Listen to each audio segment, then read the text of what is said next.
नमस्कार, मेरा नाम है पथिक और हिंदी पंक्तियाँ की यूट्यूब चैनल पर नई पेशकश बातचीत में आप सभी का बहुत बहुत स्वागत है। आज हमारे साथ मौजूद है अंकिता जैन, जिन्होंने ऐसी वैसी औरत, बहेलिये और मैं से माँ तक जैसी बेस्ट सेलर हिंदी किताबें लिखी है। आज हम बात करने वाले हैं उनकी नई और चौथी किताब ओहरे किसान के बारे में। तो उम्मीद करते हैं कि आप हिंदी पंक्तियाँ की इस नई पहल को ज़्यादा से ज़्यादा पसंद करेंगे।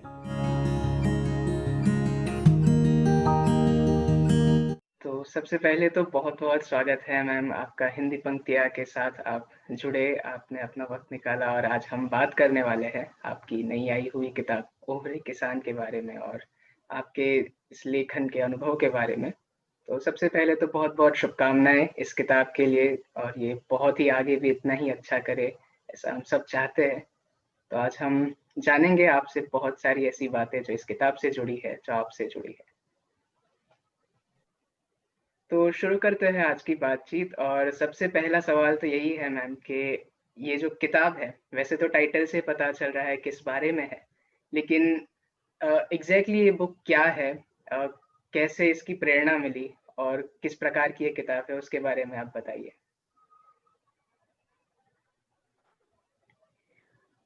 ओहरे किसान के कवर को अगर आपने देखा होगा, तो इसके कवर पे इस किताब की पूरी कहानी बनी हुई है। इसके कवर पे जो बना है वो हमारे भारत में जो वर्तमान में छोटे किसानों की जो स्थिति है, उसको इस किताब में दिखाने की कोशिश की गई है, उसको इस किताब में दर्शाने की कोशिश की गई है। और ये बताने की कोशिश की गई है कि जो किसान व्यावसायिक खेती नहीं करते हैं, जो असल में भारत की रीढ़ हैं, उनकी क्या-क्या समस्याएँ हैं और वे कैसे अपनी स्थिति को बेहतर बना सकते हैं। एक समय था जब भारत को अ, सोने, हीरे, ज़वारात उगलने की ज़मीन कहा जाता था। तो वो क्यों कहा जाता था? क्योंकि हमारे यहाँ की मिट्टी इतनी उपजाऊ थी कि हमारे यहाँ की जो फसलें होती थी, वो वैसी होती थी। फिर धीरे-धीरे ये स्थिति भी आई कि हमने 1960 का जो समय था तब हमें हमारे यहाँ अनाज की कमी हुई और खाद्यान्न की समस्याएँ हमारे यहाँ हुई, जब हरित क्रांति हुई, जब रसायन आने शुरू हुए। उसके बाद से जो रसायन हमारे मिट्टी में पड़ने लगे और उन उन रसायनों की वजह से जो समस्याएँ पैदा हुई मिट्टी में, भूमि में, जल के स्तर में, जो जिस तरीके से किसानों को टिल्ट किया गया व्यावसायिक खेती की तरफ और उन्हें मजबूर किया गया कैश क्रॉपिंग वगैरह के लिए, जिसकी वजह से वो सिंगल फार्मिंग करने लगे, मल्टी क्रॉपिंग बंद हो गई। उसकी वजह से भी खेतों में समस्याएँ आई। तो धीरे-धीरे जो कृषि का जो स्तर है, वो धीरे-धीरे गड़बड़ाता गया और वो इस हद तक गड़बड़ाता गया कि जब भी हमारे देश में जनगणना होती है या आंकड़े आपराधिक मामलों के आंकड़े निकाले जाते हैं, तो उसमें लाखों की संख्या में किसान आत्महत्या के मामले सामने आते हैं। लाखों की संख्या में ये मामले सामने आते हैं कि कितने किसानों ने खेती करना छोड़ दिया। अगर भारत में किसानों की स्थिति इतनी ही अच्छी है, हरित क्रांति की वजह से, तो ये किसान क्यों आत्महत्या कर रहे हैं? ये किसान क्यों खेती छोड़ रहे हैं? क्यों ये इतने मजबूर हो गए हैं कि इन्हें खेती छोड़नी पड़ रही है? क्यों ये इतने मजबूर हो गए हैं कि अपनी ज़मीनों को छोड़कर इन्हें दूसरे काम करने पड़ रहे हैं? इन्हें नहीं लग रहा कि ये खेती करके पैसा कमा सकेंगे। क्यों आज के दौर में किसान का बेटा किसान नहीं बनना चाहता? ऐसे बहुत सारे सवाल थे जिनके जवाब ढूँढने ज़रूरी थे। इन सब के साथ जो प्रकृति का ह्रास हो रहा है, जिन रसायनों की वजह से प्रकृति का ह्रास हो रहा है, मिट्टी का ह्रास हो रहा है, कीटाणुओं, जीवाणुओं, कीट-पतंगों का ह्रास हो रहा है, ये सब भी खेती से सीधी तौर पे जुड़े हैं, लेकिन हम इन्हें देखते नहीं कि ये सीधे तौर पर जुड़े हैं। तो इन सभी समस्याओं पर एक चर्चा, उन किसानों से बातचीत जो इस बारे में जानते हैं, उनकी समस्याएँ, उनके साक्षात्कार, उनके जीवन को करीब से जानना, उनकी दुनिया को देखना, वे कैसे खाते हैं, कैसे पीते हैं, कैसे उठते-बैठते हैं, किस माहौल में जीते हैं, उनकी कहानियाँ, इस सबको समाहित करके ये किताब लिखी गई है। और मतलब आप ये समझ सकते हैं कि तकनीकी जानकारी से लेकर उनके निजी जीवन को भी इस किताब में दर्शाया गया है। तो इसमें लगभग सभी तरह की जानकारी है। जी मैम। तो जिस तरीके से आपने अभी बताया कि एक समय ऐसा हुआ करता था जब किसानों में एक समय था जब हर कोई इतने ज़्यादा इस प्रोफ़ेशन में इन्वॉल्व थे या फिर इतनी ज़्यादा बातचीत होती थी। तो यही चीज़ हमने देखी है कि लिटरेचर में भी, साहित्य में भी काफ़ी इस विषय पर लिखा जाता था। जो कहानियाँ होती थी वो इस विषय के इर्द-गिर्द होती थी या कोई किसान परिवार की कहानी होती थी। ये सब हमने देखा है। इवन जो फ़िल्में हुआ करती थी, पिछली सदी में जो बनी है, उसमें भी कई सारी फ़िल्मों में हमने इस तरीके के जो सेटअप है वो देखे हैं। तो फिर ऐसा क्या हो गया कि अभी का जो समय है, उसमें अचानक से जो साहित्य और फ़िल्में दोनों से ये विषय गायब होता हुआ दिख रहा है या फिर लगभग नहीं ही दिख रहा है। तो ऐसा क्यों? और आपकी ये किताब है, ये कुछ इस तरीके से है कि जो ऐसा इस विषय पे नहीं लिखा जा रहा और एक अलग सी किताब है। तो आज के जो लेखक हैं, वो भी क्यों इस विषय पे कम लिख रहे हैं? इसके बारे में बताइए। मुझे ऐसा लगता है कि लेखकों ने ऐसा मान लिया है कि एक समय था जब 10-12 साल की लड़कियां भी साड़ी पहनने लगती थी। हमारी मौसियों ने, नानियों ने 10-12 साल की उम्र से साड़ी पहनना शुरू कर दिया था। उस समय का हाल वही था, मतलब उस समय समाज में वही चलन था। फिर धीरे-धीरे वो चलन खत्म हो गया, क्रांति आई, औरतों की स्थिति बेहतर हुई। लोगों ने उस क्रांति की तरह ही किसानों की समस्याओं को भी देखना शुरू किया। उनके लिए वो एक चलन था, जब जमींदार होते थे, जमींदार किसानों से मेहनत करवाते थे, उनके कर्ज़ उनको देते थे, फिर उन उस कर्ज़ के बदले मतलब वर्षों तक, पीढ़ियों तक उनके बच्चों को चूसते थे, लूटते थे, उनसे मज़दूरी करवाते थे, उनको अपने यहाँ बंधक रखते थे। ये सारी चीज़ें हमने फ़िल्मों में देखी हैं। ये वो समय था जब हरित क्रांति शुरू हो रही थी। 1970 के दशक की कई सारी फ़िल्में हैं, जो खेती-किसानी पर बनी हुई हैं। मदर इंडिया कितना बड़ा एग्ज़ाम्पल है इस चीज़ का। लेकिन अब खेती-किसानी पर, जैसा कि आपने कहा और हम भी देखते हैं, खेती-किसानी को लेकर अब फ़िल्में नहीं बनती, उपन्यास नहीं लिखे जाते, किसानों की समस्याओं को उस तरीके से नहीं देखा जाता। क्योंकि हमने ये मान लिया है कि अब किसानों की वैसी समस्याएँ नहीं रहीं, या फिर अब किसान उतना ट्रेंडिंग नहीं रहा जिस पे बात की जाए, क्योंकि एक लंबे समय तक किसानों पे चर्चा हो चुकी है। हमारा जो समाज है वो ट्रेंड फॉलोइंग समाज है। अगर बेल बॉटम आता है फैशन में, तो लोग बेल बॉटम पहनने लगते हैं। वो ये नहीं देखते कि हम इसको क्यों पहने। उन्हें लगता है कि दुनिया पहन रही है तो हम भी पहन लेते हैं। साहित्य भी ट्रेंड से अछूता नहीं लगता मुझे। साहित्य में भी बहुत से लोग जो हैं वो ट्रेंडिंग काम करते हैं, ट्रेंडिंग लिखते हैं। अगर कोई ट्रेंड चल रहा है लव स्टोरीज़ का, तो लोग लव स्टोरी लिखेंगे। कोई ट्रेंड चल रहा है कॉलेज लाइफ़ का, तो लोग कॉलेज लाइफ़ लिखने लगते हैं। तो ये ट्रेंड की तरह ही इसको आप देखिए कि एक समय था जब किसानों की समस्याएँ, गरीबों की समस्याएँ, मज़दूरों की समस्याएँ ट्रेंडिंग थी सिने जगत में। अब वो ट्रेंड खत्म हो गया, क्योंकि कई सालों तक वो ट्रेंड चला। अब हो सकता है कि दोबारा वो ट्रेंड आए और किसानों के ऊपर भी फ़िल्में बने, उनसे रिलेटेड भी फ़िल्में बने, और लव स्टोरीज़ का जो बोलबाला है, वो कुछ कम हो, और ग्राउंड लेवल की जो समस्या हैं, उन पे फ़िल्में बने। तो लोगों को अब एंटरटेनमेंट चाहिए, लोगों को अब समस्या नहीं चाहिए। लोगों को चाहिए कि हमें एंटरटेनमेंट मिले। और शायद यही कारण है कि प्रोड्यूसर्स, डायरेक्टर्स को लगता है कि जो जिससे हम ज़्यादा कमा सकें, हम वो परोसें, और उन्हें एंटरटेनमेंट से ज़्यादा पैसा मिलता है, तो वो एंटरटेनमेंट परोसते हैं। तो ये बहुत सारे रीज़न्स हैं। मेरे हिसाब से सबसे मोटा-मोटी जो रीज़न है, वो ट्रेंड फॉलोइंग का है। जी मैम। तो जिस तरह से आपने ये बताया, क्या आपको डर नहीं लगा कि आपकी किताब कहीं ऐसा ना हो कि ऐसे चले ही नहीं या फिर कोई ऐसा कहे कि अरे ये तो इस विषय पे क्यों लिख दिया ऐसा?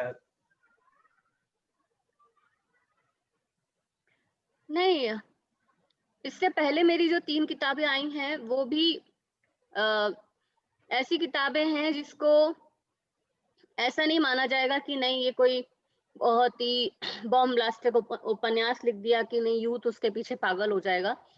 इससे पहले भी मेरी जो तीनों किताबें आई हैं, वो स्त्रियों की समस्याओं से, सामाजिक समस्याओं से जुड़ी हुई किताब है।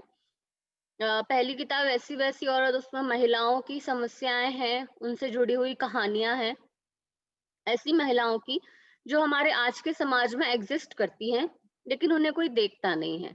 दूसरी जो किताब है मैं से माँ तक, वो भारतीय समाज में एक प्रेग्नेंट लेडी की क्या स्थिति रहती है उसके ऊपर है। तीसरी जो समस्याएं है किताब है, वो उन समस्याओं पर लेकर है जो हमारे समाज में उन उन लोगों को लेकर है, वो चाहे स्त्री हो या पुरुष, वो क्या काम। तो मेरी जो किताबें हैं, मुझे ऐसा लगता है कि मेरा जो लेखन है वो समस्याओं के इर्द-गिर्द ही रहता है। और मैं ऐसे ही विषय ढूँढती हूँ जिनको जिनको लिखने से मैं किसी ऐसी समस्या पर बात कर सकूँ, जो कहीं न कहीं मेरे अंदर बैठी हुई है बहुत समय से, जिसमें मैं बात करना चाहती हूँ बहुत खुलकर, लेकिन कर नहीं पाई। तो मैं उन विषयों को अपनी किताबों के ज़रिए बाहर लाने की कोशिश करती हूँ। एक बहुत अच्छा एग्ज़ाम्पल मैं आपको दूँगी यहाँ पे, जो इससे पहले आपका जो सवाल था उसका भी उसमें उत्तर मिल जाएगा। हाल ही में मुझे किसी ने कुछ आर्टिकल्स लिखने के लिए कहा, और उन्होंने कहा कि आपको हम पढ़ते रहते हैं सोशल मीडिया पे और आपके आर्टिकल्स जो भी पब्लिश होते हैं, तो आप औरतों की समस्याओं पे बहुत अच्छा लिखती हैं, तो आप हमारे लिए लिखिए।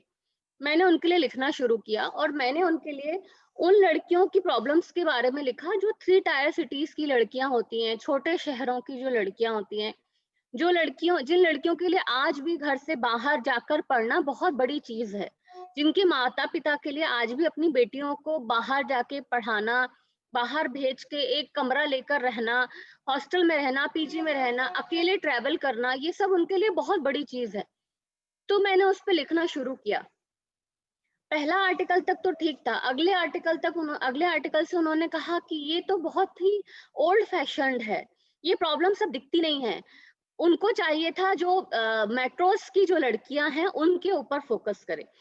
तो हमारे समाज ने आज एक एक दृष्टिकोण बना लिया है कि दिल्ली, बॉम्बे, बैंगलोर जो है बस वही भारत है। इसके अलावा जो है वो भारत नहीं है। तो जो सिनेमा में हम देखते हैं, जो किताबों में हम पढ़ते हैं, वो भी लोग वही परोसना चाहते हैं। हम उसके इतर भारत को देखना ही नहीं चाहते। आज भी भारत में कुछ गाँव ऐसे हैं जहाँ बिजली नहीं है, जहाँ पानी की समस्या है, जहाँ सड़कें नहीं हैं, जहाँ आज भी लोग झोपड़ियों में रह रहे हैं, जिनके घरों को आज भी उस रास्ते से गुजरने वाले हाथी तोड़कर चले जाते हैं। तो क्या हम उन पे बात ना करें? क्या हम उनकी समस्याओं को ना देखें? क्या हम उन्हें मनुष्य ना समझें, या हम उन्हें भारत का हिस्सा ना समझें? क्या हम किस चीज़ से हम उनको इग्नोर करें? या हम बस ये देखकर खुश रहें कि कनॉट प्लेस पे कैसी शॉपिंग होती है, कनॉट प्लेस के इर्द-गिर्द कैसी लव स्टोरी बनती है? तो ये एक 2 दृष्टिकोण हैं, हम किस भारत को इग्नोर कर रहे हैं, किस भारत को लेकर चलें। मैं क्योंकि बचपन से गाँव में रही हूँ, मेरे पिता के साथ, और अब भी मैं एक गाँव में रहती हूँ, आदिवासी इलाके में रहती हूँ, तो मैं जिस भारत को देखती हूँ, मैं उस भारत को लिखना चाहती हूँ, और उसी भारत को लिखती रही हूँ। तो मेरा नज़रिया थोड़ा-सा अलग है, इसीलिए मैं इस तरह की किताबें लाती हूँ। जी हाँ, बहुत ही सोचने वाली बात आपने कही कि किस भारत को हम देखें, किस भारत को इग्नोर करें, और इस विषय पे ज़रूर ही सबको ध्यान देना चाहिए और इस पे सोचना चाहिए कि किस तरीके से जो हमारे दृष्टिकोण हैं वो बदल गए हैं या फिर एक ही जगह पे ऐसे हैं जो फिक्स हो गए हैं। और जब ट्रेंड की बात हो रही है तो ये एक संयोग की बात है कि अभी जब हम ये बातचीत रिकॉर्ड कर रहे हैं, तो इसी वक़्त देश में भी किसान आंदोलन चल रहे हैं, एक क्रांति जैसा माहौल है। सोशल मीडिया पर या न्यूज़ में या हर जगह पे अब सब लोग इन्वॉल्व्ड हैं। लेकिन कहीं न कहीं ये जो क्रांति है, वो या तो ज़्यादातर सोशल मीडिया तक सीमित रह जाती है या फिर तो एक छोटे समय के लिए, जब तक ये मुद्दा ट्रेंड में है तब तक। जैसे कि 1-2 महीने बात रहेगी, उसके बाद ये पूरा सब गायब हो जाता है। तो ऐसा क्यों होता है? और ये जो एक प्रकार की क्रांति चली है, जब लोग इस पे बात कर ही रहे हैं, तो इसे सस्टेन कैसे किया जाए कि इस विषय पे सब लोग हर समय ध्यान दें, हर वक़्त इस पे बात हो? तो ऐसी क्या प्रोजेक्ट्स है या फिर ऐसी कुछ चीज़ हो, जिससे ये चलता रहे? इसमें आपकी क्या राय है? इसका आंसर भी लगभग वही है कि जिस तरह कपड़ों का ट्रेंड आता है, उसी तरह आजकल क्रांति का ट्रेंड आता है। एक टाइम आता है जब हम जस्टिस के लिए क्रांति करते हैं, एक टाइम आता है जब हम सरकार के अगेंस्ट क्रांति करते हैं, एक टाइम आता है जब हम चुनावों के अगेंस्ट क्रांति करते हैं, एक टाइम आता है जब हम स्त्रियों के फेवर में क्रांति करते हैं। तो ऐसे ये एक ट्रेंड की तरह आने लगा है। थोड़े दिनों में ये क्रांतियां भी वैसे रह जाएंगी जैसे मदर्स डे, फादर्स डे हो गया है, सिंगल डे क्रांति हुआ करेगी। एक आज फार्मर्स डे क्रांति है, आज वुमेन्स एम्पावरमेंट क्रांति का डे है। तो मुझे लगता है कि वो दिन भी दूर नहीं है जब ऐसा होगा। लेकिन आप ये समझने की कोशिश कीजिए, इसका बहुत अच्छा एग्जाम्पल ये है कि दिल्ली में सबसे ज्यादा एयर पोल्यूशन की प्रॉब्लम्स हम लोग देखते हैं हर साल। ये एयर पोल्यूशन की प्रॉब्लम पे जो डिस्कशंस, जो गॉसिप, जो स्टेटमेंट्स आने शुरू होते हैं, वो शुरू होते हैं अक्टूबर एंड के बाद से, और दिसंबर मिड जनवरी तक वो खत्म हो जाते हैं सारे। तो क्या ये एयर पोल्यूशन की प्रॉब्लम सिर्फ 2.5 महीने है? बाकी के 9.5 महीने कहाँ गए? वो प्रॉब्लम्स कहाँ जाएंगी? वो प्रॉब्लम्स, एयर पोल्यूशन की जो प्रॉब्लम है वो तो वही है ना। क्या कर रहा है दिल्ली का हर बंदा उस एयर पोल्यूशन को रिजॉल्व करने के लिए? अपने लेवल पर क्या कर रहा है वो? क्या कंट्रीब्यूशन है उसका? क्या वो एसी चलाना बंद कर रहा है? क्या वो गाड़ियों से जाना बंद कर रहा है? क्या वो जो पोल्यूशन है वो फैलाना बंद कर रहा है? ऐसा कौन सा काम कर रहा है वहां का सिंगल पर्सन कि वहां की एयर पोल्यूशन की प्रॉब्लम शुरू ना हो, खत्म हो धीरे धीरे? ऐसे ही किसानों की अगर मैं बात करूं, तो लोगों को लगता है कि हम एक तस्वीर लगा देंगे भावुक सी, और अपने तरफ की क्रांति हम पूरी कर देंगे। एक कविता लिख देंगे भावुक सी, एक कहानी लिख देंगे भावुक सी, और हमारे हिस्से की क्रांति पूरी हो जाएगी। लेकिन वो ये नहीं सोचते कि हम अपने पेट में जो रसायनों से पैदा हुआ अनाज डाल रहे हैं वो कहाँ जाएगा? किसान जो रसायन मिट्टी में डाल रहे हैं वो कहाँ जाएगा? उसकी वजह से किसानों को जो नुकसान हो रहा है वो कहाँ जाएगा? हर दिन जो किसान मर रहा है, जो प्रॉब्लम्स उसके सामने आ रही हैं, जब आप किसानों के लिए क्रांति कर रहे हैं, ठीक उसी समय में देश के किसी कोने में कोई गरीब किसान किसी अमीर दुकानदार से उधारी ले रहा है, लेकिन उसके बारे में तो कोई नहीं सोच रहा। वो जो उधारी पे अनाज के बीज और खाद दवाइयां उठा रहा है और उस उधारी को चुकाने में उसकी पूरी उम्र निकल जाएगी, उस किसान के बारे में कोई क्यों नहीं सोच रहा? तो हम सिर्फ एक हिस्से के बारे में सोचते हैं, एक प्रॉब्लम के बारे में सोचते हैं जिसका चेहरा हमें दिखाया जाता है। हम उन प्रॉब्लम्स के बारे में नहीं सोचते जो प्रॉब्लम हमारे सामने हैं, लगातार बनी हुई हैं और आगे भी बनी रहेंगी। हम उन प्रॉब्लम्स के बारे में नहीं सोचते कि साल के 365 दिन ये जो गरीब किसान हैं, ये जो छोटे किसान हैं, ये कैसे सरवाइव करते हैं। इनको अनाज बेचने की क्या प्रॉब्लम्स आती हैं? ये कैसे अपना अनाज बेच रहे हैं? जिन कृषि बिल पे अभी इतना प्रॉब्लम्स हो रही हैं, ये कृषि बिल से पहले तक अगर देखा जाए, ये कृषि बिल तो अभी पूरी तरह लागू भी नहीं हुए हैं। क्या इन कृषि बिल से पहले तक भारत में किसानों की सारी समस्याएं खत्म थी? क्या भारत का हर किसान बहुत सुखी था? अगर सुखी था तो 2011 तक के आंकड़ों में क्यों 7 लाख किसानों की आत्महत्या के केसेस दर्ज हैं? 10 सालों में 7 लाख किसानों ने आत्महत्या कर ली, क्या ये छोटी बात है? 10 सालों में 70 लाख किसानों ने खेती छोड़ दी, क्या ये छोटी बात है? अगर कृषि बिल से ही समस्या है, कृषि बिल, अगर आप कृषि बिल को प्रॉब्लम मान रहे हैं, कृषि बिल से पहले तक क्या सब कुछ ठीक था? और अगर नहीं था तो उसको ठीक करने की आपने क्या कोशिश की पिछले 60 सालों में? तो हम ये नहीं देखते कि पहले क्या प्रॉब्लम्स थी और इसके बाद भी क्या प्रॉब्लम्स बनी रहेंगी। हम सिर्फ इस बारे में देखते हैं कि अरे ये चीज सरकार के अगेंस्ट है, इस चीज से हम सरकार को टारगेट कर सकते हैं, चलो हल्ला मचाना शुरू करते हैं। ये हमारा सिस्टम बन गया है कि हम एंटी होकर, मतलब जो फैशन चला है ना, जो नया फैशन है पॉपुलर होने का, जो नया फैशन है बहुत खुद को बहुत बुद्धिजीवी दिखाने का और खुद को बहुत इंटेलेक्चुअल दिखाने का, वो ये है अगेंस्ट बोलना, हर चीज के अगेंस्ट बोलना, चाहे वो गवर्नमेंट के अगेंस्ट हो, चाहे वो लोगों के अगेंस्ट हो, चाहे वो रिलीजन के अगेंस्ट हो। हम प्रॉब्लम के बारे में डिस्कशन नहीं करते। हम इस बारे में डिस्कशन नहीं करते कि हमें किसानों को सही दाम दिलाने के बारे में बात करनी चाहिए। आज हम सही दाम की बात कर रहे हैं, लेकिन क्या हम थोड़ा सा पेट्रोल ज्यादा खर्च करके सब्जी मंडी में सब्जी खरीदने जाते हैं? हम अपने पड़ोस के मार्ट से सब्जी खरीद लेते हैं जहां हमें 120 रुपए का एक अमरूद मिलता है, लेकिन वही अमरूद किसान से 10 रुपए 5 रुपए में खरीदा जाता है। तो ये 10 रुपए 5 रुपए से 120 रुपए तक का जो अमरूद का सफर है, वो पैसे किसने कमाए? वो किसान ने तो नहीं कमाए। और हम किसे दे रहे हैं ये पैसे? क्या हम किसान को दे रहे हैं? नहीं दे रहे, हम उन व्यवसायियों को दे रहे हैं। हम मंडी नहीं जाते सब्जी खरीदने, हम मार्ट्स में सब्जी खरीद लेते हैं। तो हम खुद का कितना रिस्पॉन्सिबिलिटी निभा रहे हैं, हम ये सब चीजें नहीं देखेंगे।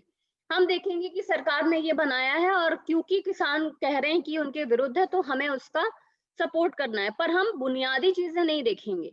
बुनियादी चीजों के सपोर्ट में नहीं बोलेंगे, बुनियादी चीजों के फेवर में लड़ाइयां नहीं लड़ेंगे। तो ऐसी बहुत सारी चीजें हैं जिनके बारे में बात की जानी चाहिए, लेकिन लोग नहीं करते। बस उन्हें लगता है कि सोशल मीडिया पे एक पोस्ट लगा देने से, लोगों को कोस देने से, सरकारों को कोस देने से हमारी जिम्मेदारी पूरी हो जाएगी और वो अपनी जिम्मेदारी निभाकर छुटकारा पा लेते हैं। जी हाँ, ये आपने काफ़ी अच्छी बात कही कि जिस तरीके से शॉर्टकट्स लेते हैं लोग कि अपनी क्रांति को दिखा देने के लिए कि एक पोस्ट से हो गई या एक सपोर्ट दिखा दिया उससे हो गई, उससे बेहतर है उस विषय के बारे में सोचना, उसके बारे में जानना और फिर आप उसके बारे में क्या कर सकते हैं, हकीकत में उसका आपसे ही शुरुआत करना। बिल्कुल, मैंने तो इससे पहले एक इंटरव्यू में बात कही थी, उस बात को मैं अपने हर इंटरव्यू में दोहराना चाहती हूँ कि जो लोग किसानों के लिए लड़ना चाहते हैं, जो लोग वाक़ई कह रहे हैं कि हम किसानों के भला चाहते हैं, हम किसानों के लिए बहुत ये चाहते हैं, वो चाहते हैं, मैं उन्हें कहती हूँ कि आप एक सिंगल पर्सन, आप सोशल मीडिया पर एक्टिव हैं, आप सभी कहीं न कहीं, किसी न किसी तरह से, किसी न किसी गाँव से बिलॉन्ग करते हैं। आपका कोई ना कोई कनेक्शन किसी न किसी गाँव से होता ही है। चाहे वो आपके ननिहाल का गाँव हो, चाहे ददिहाल का गाँव हो, जहाँ आपका कोई ना कोई रिलेटिव रहता हो। आप शुरू करिए, वो लोग, खास तौर से वो लोग जिनको लगता है कि वो किसानों का भला चाहते हैं, जो सरकारों को कोसते हैं, दुनिया को कोसते हैं, जो खुद को बहुत बड़े क्रांतिकारी मानते हैं। ये बात मैं खास तौर से उन लोगों को कह रही हूँ कि आप एक सिंगल पर्सन अपने गाँव के 10 किसानों को खुद से जोड़िए। उन 10 किसानों के लिए आप हर तरह की जानकारी इकट्ठा कीजिए, उन 10 किसानों को ट्रेन कीजिए, उन 10 किसानों को ये समझाइए कि उनको किस तरह से खेती करनी चाहिए, किस तरह की खेती करनी चाहिए, किस तरह की दवाइयाँ अपने खेतों में डालनी चाहिए, क्या उनके लिए फ़ायदेमंद है, क्या उनके लिए नुकसानदारी है, कौन से बिचौलिए हैं जो उनको लूटते हैं, किस तरह से वो इन बिचौलियों से बच सकते हैं, किस तरह से वो अपने उगाए हुए अनाज को डायरेक्टली शहरों में बैठे लोगों तक पहुंचा सकते हैं। आज सोशल मीडिया का जमाना है, बहुत आसानी से ट्रांसपोर्टेशन हो सकता है। एक बंदा अगर चाहे तो वो 10 किसानों को जोड़कर उनकी उपजाई हुई फसल को शहरों तक आसानी से पहुंचा सकता है। तो आपको भी अच्छा शुद्ध खाने मिलेगा और किसान को भी डायरेक्टली अच्छे पैसे मिलेंगे। कोई बिचौलिया बीच में नहीं आएगा। क्या वो क्रांतिकारी जो क्रांतिकारी बने फिरते हैं, क्या वो लोग ऐसा कर सकते हैं? या क्या वो लोग ऐसा करना चाहते हैं? नहीं, क्योंकि ये मेहनत का काम है, इसमें मेहनत लगती है, इसमें जानकारी लेनी पड़ती है, इसमें सीखना-सिखाना पड़ता है। ये बहुत मेहनत का काम है, वो लोग ऐसा नहीं करेंगे। वो लोग सिर्फ़ एक पोस्ट लिखेंगे, जिसमें दूसरों को कोसेंगे, दुनिया को कोसेंगे और फिर चैन की नींद सो जाएँगे। ये आसान काम है। तो मैं हमेशा उन लोगों को चैलेंज देती हूँ जो लोगों को कोसते हैं कि आइए सामने और मिलिए उन लोगों से, अपने अपने इलाके के 10 किसानों से सिर्फ जुड़िए और उन्हें अपनी तरह से ट्रेन कीजिए, बेहतर बनाइए, उनके माल को सीधा शहरों तक पहुंचाइए, बनिए मीडिएटर उनके लिए आप, अगर कर सकते हैं तो। पर ऐसा करते नहीं है लोग, क्योंकि लोगों को लगता है कि हम एक डीपी चेंज करेंगे, भावुक से किसान की फोटो लगाएंगे और हमारी जिम्मेदारी पूरी हो जाएगी। तो ये जमाना है, ये फैशन है क्रांति का। जी, बिल्कुल। और जिस तरीके से आप अभी इसे कह रहे थे, रंग दे बसंती फ़िल्म में भी कुछ इस तरीके का एक सीन है जहाँ पे कहते हैं कि इस देश का कुछ नहीं हो सकता।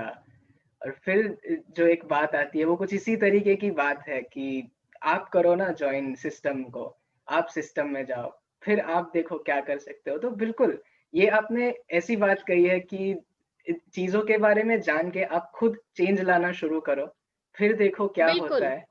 आज जहाँ हम लोग काम कर रहे हैं यहाँ जशपुर में, यहाँ हमारे पास सीधे सीधे 6 से 8 हजार किसान जुड़े हुए हैं तकरीबन। और कई किसानों को हम free advice, free training, free suggestions देते हैं। उन्हें हमारे यहाँ जो जैविक खाद दवाइयाँ मिलती हैं, उन्हें उनकी फर्स्ट जो इंस्टॉलमेंट रहती है, वो भी हम उनको फ्री देते हैं। जितना हम अपनी तरफ से कर सकते हैं सेवा में, उतना हम करते हैं। तो हम लोगों से यही कहते हैं कि आप कोसने की बजाय आइए हमारे साथ जुड़िए, यहाँ जशपुर आके काम कीजिए, रहिए यहाँ पर और किसानों को ट्रेन कीजिए। हमारे साथ जाके गांव-गांव जाके ट्रेन कीजिए किसानों को। उन्हें समझाइए कि उनके लिए क्या बेहतर है, कैसे कर सकते हैं, कैसे नहीं कर सकते। लेकिन वहाँ लोग हाथ खड़े कर देते हैं। जी हाँ, तो जिस तरीके से हम अभी बात कर रहे थे और आपने अभी बताया कि आप किस तरीके से जुड़े हुए हैं और आप जिस तरीके से मदद कर रहे हैं, तो आपके ये अनुभव के बारे में बताइए क्योंकि जब आपके परिचय के बारे में बात होती है, तो आप आर्टिफ़िशियल इंटेलिजेंस में काम कर चुके हैं या फिर प्रोफ़ेसर रह चुके हैं और उसके बाद इस माहौल में जब आप आए, तो ये क्या था? और इस वक़्त आप जो काम कर रहे हैं, उसका ये किताब पे जो इन्फ्लुएंस रहा, वो क्या है? तो इसके बारे में बताइए। किसानों से तो मैं देखा जाए तो बचपन से ही जुड़ी हुई थी, क्योंकि मेरे जो पापा हैं वो ग्रामीण बैंक में मैनेजर रह चुके हैं, तो फील्ड वर्क की वजह से वो उनका काम ही हमेशा से किसानों के साथ रहा है। छोटी जगहों पे किसानों के साथ काम, छोटे-छोटे किसानों के साथ। तो उनकी ज़िंदगी तो बचपन से देखी है। यहाँ जो काम शुरू हुआ वो खुद खेती का खुद का अनुभव शुरू हुआ। खुद को पता चला कि कब बीज बोना होता है, कब पानी डालना होता है, कब दवाइयाँ डालनी होती हैं, कब कौन से बीज बोए जाते हैं, कब बारिश से उन्हें बचाना पड़ता है, कब ओस से उन्हें बचाना पड़ता है। तो बहुत सारी चीज़ें हैं, कैसे वो उगने के बाद कैसे कब उन्हें तोड़ना चाहिए, कब बाज़ार में बेचने के लिए भेजना पड़ता है, कैसे फसल खराब होती है तो तकलीफ होती है। तो ये सारी चीज़ों के खुद अनुभव किए। किसानों से जब जुड़े, मेरे पति ने ये काम शुरू किया था 2013 में। और वो किसानों से जुड़ते गए और किसानों को समझाते गए, किसानों से उनके खेतों में जाकर मिलते हैं डायरेक्टली। तो अनुभव बहुत अच्छा रहा और अभी तक का जितना अनुभव है बहुत अच्छा है। किसानों का विश्वास है सबसे बड़ी चीज़ हमारे साथ। हम उन्हें जब टेस्टिंग अपने फार्म जो हमारे फार्म्स हैं वो उनको हमने टेस्टिंग फार्म्स की तरह डेवलप किया है। उनमें हम अलग-अलग तरह की फसलों को जैविक खेती, जैविक खाद, जैविक दवाइयों के साथ उनकी टेस्टिंग करते हैं। तो किसानों को जब हम दिखाते हैं, बताते हैं, उन्हें समझाते हैं, उनके लिए काम करते हैं, तो उनका भरोसा बनता है और उन्हें लगता है कि हाँ, सरकारी मजमों में क्या होता है कि सरकारी लोग जो आते हैं, वो खाना-पूर्ति ज़्यादा करते हैं। तो उन्हें हम पे ये विश्वास होता है कि कोई है जो हमारी बात सुन के हमारी समस्याओं का निदान कर सकता है। कोई बात हमारी सुन सकता है। तो सबसे बड़ा विश्वास ये होता है और वो विश्वास अपने आप में सबसे बड़ी कमाई है, क्योंकि आपको पता है कि आप जिनके साथ काम कर रहे हैं वो आप पे भरोसा कर रहे हैं। कल को हमारे पास कुछ भी नहीं होगा तो किसी किसान के घर 2 वक़्त की रोटी तो हमें मिल ही जाएगी। इतना इतना विश्वास हमने कमा लिया है अभी। तो ये सबसे बड़ी अर्निंग है हमारी। और यहाँ के इलाके में ये जो पूरा इलाका है, ये धान का इलाका माना जाता है और यहाँ छोटे किसानों की संख्या बहुत ज़्यादा है और हम उन्हीं के साथ काम कर रहे हैं। तो बहुत अच्छा अनुभव है। और खेती की ये जो किताब मैंने लिखी है, इसका डायरेक्टली इम्पैक्ट उस किताब पर पड़ता है, क्योंकि जिन लोगों से मैंने बातचीत की है, जिन लोगों के साक्षात्कार इसमें हैं, जिन लोगों के साथ समय बिताया है, उनका सीधा-सीधा अनुभव इसमें लिखने की कोशिश की है। तो वो भी एक बहुत बड़ा रिसोर्स रहे हैं मेरा इस किताब के लिए। तो ऐसा ही है। जी मैम। और ये एक्चुअली बहुत ही प्रेरणादायी ऐसे बात हो सकती है आपकी और जिस तरीके से आपने बताया कि आपके हस्बैंड भी, तो आप दोनों ही ऐसे फील्ड से थे जो एजुकेशन में आप आगे थे, इस तरीके से जो प्रोफ़ेशंस थे वो आपके कुछ अलग ही थे, लेकिन आपने ये चुना कि आप यहाँ आकर काम करना चाहेंगे, यहाँ जुड़ना चाहेंगे, तो ये सही में बहुत ही हमें सीखने मिलने वाली या इससे प्रेरणा मिलती है, ऐसी एक आपकी बात है। और आपकी किताबों से तो यही बातें ही आगे भी बनी जाती है और आपका निजी जीवन भी ऐसा है, तो ये एक बहुत ही अच्छी बात है कि आप जो लिखते हैं, उसे ही आप जी रहे हैं। तो ये एक बात है। हाँ, क्योंकि मेरे पति जो हैं वो भी नैनो टेक्नोलॉजी में एमटेक हैं और रिसर्च साइंटिस्ट रह चुके हैं बेल्जियम की आईमेक रिसर्च लैब में, जो गवर्नमेंट रिसर्च लैब है वहाँ का। नैनो पार्टिकल्स पे वो काम कर रहे थे और काफी अच्छा काम था वहाँ उनका उनका रिसर्च पेपर भी पब्लिश हुआ था। तो उनका भी फ्यूचर बहुत ब्राइट हो सकता था फॉरेन कंट्रीज में, जैसे होता है दूसरे लोगों का लाखों करोड़ों कमाने वाले का। यहाँ अभी हम लोगों की अर्निंग्स बहुत ज्यादा नहीं है, फैमिली का सपोर्ट है, फैमिली बिजनेस जो है उससे हमको सपोर्ट मिलता है। तो वो हमारा बहुत बड़ा सपोर्ट है, फैमिली का फाइनेंशियल और मोरल दोनों सपोर्ट है। उस वजह से हम लोगों को ये काम करने की हिम्मत मिलती है। लेकिन हमारी खुद की अर्निंग्स अभी इस खेती से देखी जाए तो वो बहुत वैसी नहीं है जैसी हम लोग अपने जो जो क्वालिफिकेशन वाइज जो हमारी प्रोफेशन थी उसमें रहकर हम कमा सकते। अभी हम बहुत बुनियादी बहुत थोड़ा थोड़ा यहाँ कमा रहे हैं, एक किसान जैसे कमाता है वैसे ही हम लोग कमा रहे हैं, लेकिन वो बहुत संतुष्टि भरा है। वो हमें इतनी संतुष्टि देता है कि हम जो हमारे सिद्धांत है कि क्रांति अगर करनी है तो जमीन पर रहकर करो, सोशल मीडिया की क्रांति आपको कहीं नहीं ले जाएगी। तो वो जो क्रांति करने की हमारी विचारधारा है, वो हम खुल के कर पा रहे हैं, यहाँ ज़मीन पर किसानों के लिए कुछ काम कर पा रहे हैं। और अपनी तरफ से अगर हम 500 किसानों का जीवन भी बदल पाते हैं, तो वो हमारे लिए संतुष्टि भरा जीवन रहेगा। वही हमारी विचारधारा है और उसी तरफ हम काम कर रहे हैं। जी हाँ मैम। तो जिस तरीके से आपने अभी बताया कि जो आपका एजुकेशनल बैकग्राउंड था, वहाँ से तो कुछ और ही रास्ते खुल सकते थे। लेकिन ये बात अगर हम सोचें, तो कुछ इस तरीके से भी जा सकती है कि आज की जो हमारी सिस्टम है, एजुकेशन सिस्टम, तो उसमें ये जो एक विषय है किसानों का, उसे किस तरीके से पोर्ट्रे किया जाता है, या फिर ऐसा क्या है कि ये फार्मिंग जो है उससे इतना आकर्षक प्रोफेशन नहीं माना जाता अगर बच्चों में देखें। जैसे कोई निबंध हुआ तो ऐसे हम बहुत ही कम उस देखेंगे कि मैं बड़ा होके किसान बना तो क्या करूँगा? ऐसे बहुत ही कम देखने को मिल रहा है। तो फिर सिस्टम में क्या नया हो सकता है इस विषय के बारे में, और आपकी क्या राय है? उसका सबसे बड़ा कारण है कि हमारे सामने जो किसानों की तस्वीर है, वो बहुत फेल्ड तस्वीर है। एक फेल्ड प्रोफेशन के रूप में हम इसे देखते बड़े हो रहे हैं। हम अगर आज भारत में जो सबसे बड़ा प्रोफेशन है जिसको हम देखते हैं वो सॉफ्टवेयर इंजीनियर है। आज भारत के कितने ही बच्चे सॉफ्टवेयर इंजीनियर के रूप में अपना प्रोफेशन अपना चुके हैं।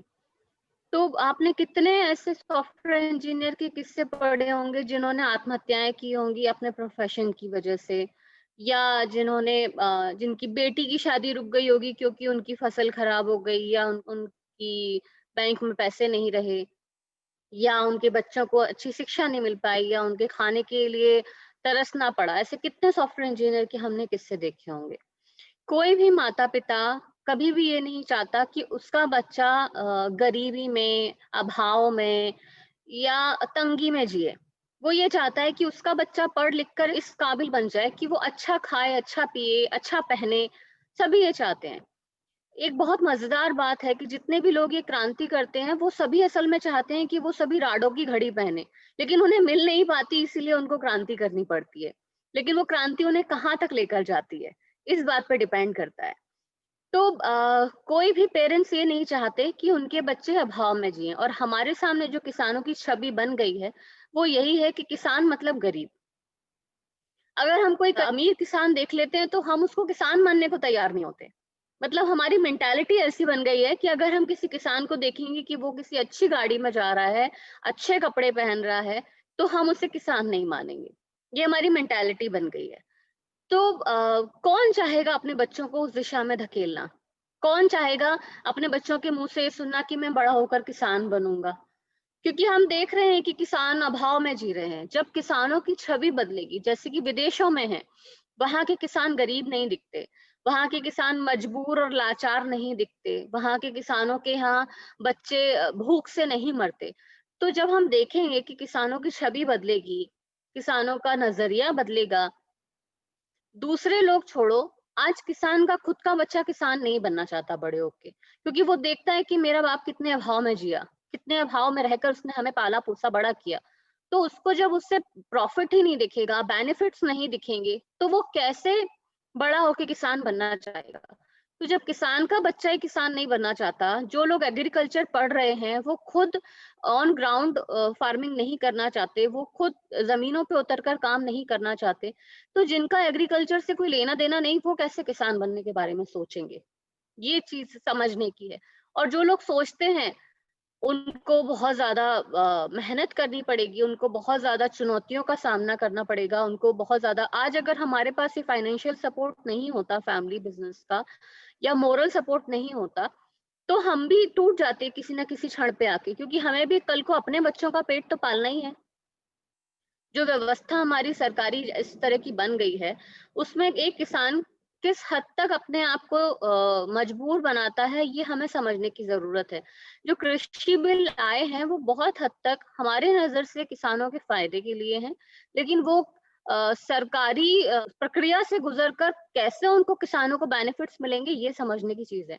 क्योंकि हमारे यहाँ बिल बिल जो पास होते हैं, वो तो बहुत सुंदर दिखाई देते हैं, लेकिन जब वो ऑन ग्राउंड आते हैं तो उनकी छवि कैसी होती है वो हम सबको भी पता है। कितनी धांधली उनमें होती है, कितने नुकसान उनमें होते हैं।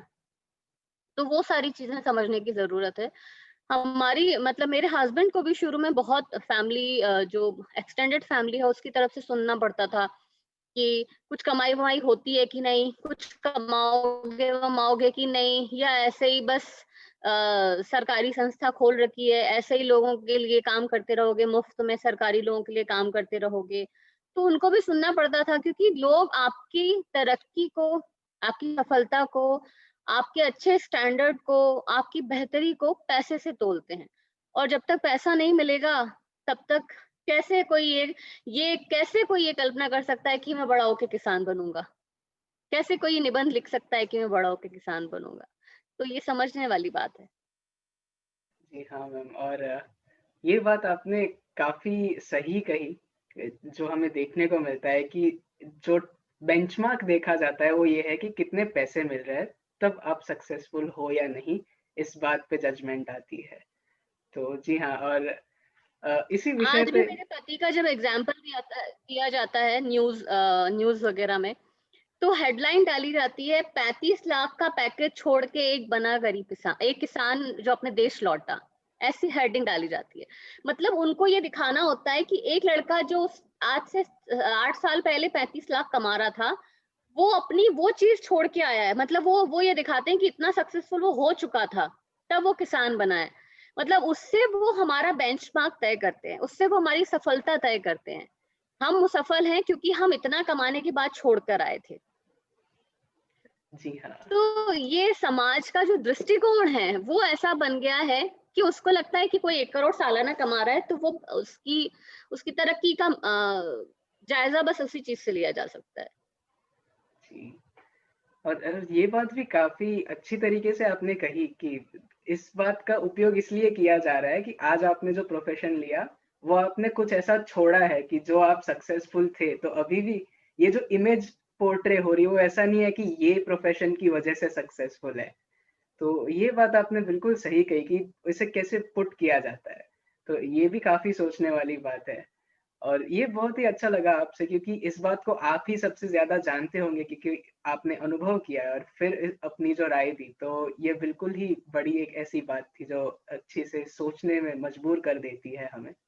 अब ये सवाल है मैम कि हम इस बातचीत के आखिरी हिस्से में आ रहे हैं, तो आपकी ये जो किताब है, वो हमें क्यों पढ़नी चाहिए? उससे आप क्या बदलाव लाना चाहते थे? चलो बदलाव तो फिर भी दूर की बात है, क्या जागृति लाना चाहते थे? और इससे क्या आशा है आपको कि किस तरीके से लोग इसे देखेंगे? तो आपकी किताब के बारे में जो आखिरी मैसेज है वो बताइए। इस किताब से जो मैं सबसे ज़्यादा चाहती हूँ, वो ये चाहती हूँ कि जब आप मान लीजिए कोई ऐसा प्रोडक्ट खरीदने जा रहे हैं, फॉर एग्ज़ाम्पल आपको हेयर फॉल हो रहा है और आप एक शैम्पू खरीदने जाते हैं मार्केट में। तो आप देखते हैं उस शैम्पू में क्या-क्या ऐसा है जो आपके हेयर फॉल को रोक सके, आपके बालों को मजबूत बना सके। आप कोई फॉर एग्ज़ाम्पल पिज़्ज़ा ऑर्डर करते हैं, तो आप अपना टेस्ट देखते हैं कि उसमें कौन-कौन से इंग्रीडिएंट्स डले हैं, कौन-कौन सी वेजिटेबल्स हैं और ये सारी चीज़ें।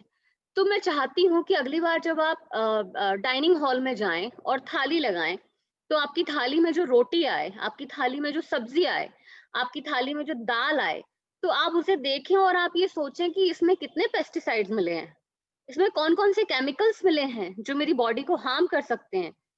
इसमें कौन-कौन से ऐसे नुकसानदायक और जहरीले रसायन मिले हैं जो किसान ने खेती के समय डाले होंगे और जो मुझे नुकसान कर सकते हैं, और मैं उनको रोकने के लिए क्या कर सकता हूँ? क्या मैं उन किसानों तक सीधे पहुँचकर उन्हें जागृत कर सकता हूँ कि भाई ये तुमको तो तुम्हारी मिट्टी को तो नुकसान पहुँचाते ही हैं। जब तुम इन्हें खेत में डालते हो तो तुम्हारे शरीर में जाकर इसकी गंध और इसका धुआं और इसका जो आप छिड़कते हो उस छिड़काव से जो आपके अंदर जाता है आपके शरीर के अंदर, वो आपको तो डायरेक्टली नुकसान पहुंचा ही रहा है, लेकिन जब हम उसे खा रहे हैं तो वो हमें भी नुकसान पहुंचा रहा है। तो ये जो अवेयरनेस है, ये सबसे ज्यादा जरूरी है, और इसके लिए मैं चाहती हूँ कि हर वो इंसान ये किताब पढ़े जो कुछ ना कुछ खा के जीवित है। चाहे वो एक एप्पल खा के ही क्यों ना जीवित है, लेकिन वो कुछ खाकर जीवित है। उसको पता होना चाहिए कि वो क्या खा रहा है। और अगर वो कुछ खा रहा है, जो फ्रूट्स हम खाते हैं, और कितने ही सारे फ्रूट्स ऐसे हैं जिनको कच्चा तोड़ लिया जाता है और पेस्टिसाइड से पकाया जाता है। कितने ही सारे फ्रूट्स ऐसे हैं जिनको इंजेक्ट करके उनका रस, उनका कलर दिया जाता है। इसके बारे में कितने अवेयरनेस वीडियोस हम देखते हैं, पर हम उनके लिए क्या करते हैं? कुछ भी नहीं करते। तो लोग जानें, लोग समझें, क्योंकि प्रकृति को जिस तरह से हम बर्बाद कर रहे हैं, ये ऐसा नहीं है कि आप एक दिन सोएंगे, अगली सुबह देखेंगे हाँ सब कुछ हरा हो गया, सब कुछ वापस से फिर सुंदर हो गया। ये कभी नहीं होगा। आज आपके यहाँ भूजल स्तर 1200 फीट नीचे चला गया है, कल को 2000 फीट नीचे जाएगा और फिर और नीचे चला जाएगा और आप पानी के लिए तरसेंगे। तो वो दिन आए उससे पहले ही आप जागृत हो जाएं और आप समझ जाएं कि सिर्फ इंसान को जागने से कुछ नहीं होगा, हर एक इंसान को जागना पड़ेगा। तब जाकर प्रकृति का कुछ हिस्सा हम बचा पाएंगे अपने लिए और अपनी आने वाली पीढ़ियों के लिए, अपने बच्चों के लिए। अपने बच्चों के लिए सिर्फ एम्बेसडर कार और एक बंगलो और एक एसी और एक एप्पल का फोन छोड़ने से कुछ नहीं होगा। अगर वो शुद्ध हवा नहीं ले पाए, शुद्ध खाना नहीं खा पाए, शुद्ध पानी नहीं पी पाए, तो वो कैसे जिएंगे? तो ये बहुत जरूरी है समझना, और इसके लिए ये किताब लिखी गई है। तो ऐसे बहुत बेसिक रीजंस हैं जिसके लिए किताब लिखी है। अगर आप सांस ले रहे हैं, अगर आप पानी पी रहे हैं, अगर आप खाना खा रहे हैं, तो ये किताब आपको पढ़नी चाहिए। जी, बहुत ही अच्छी बात कही आपने।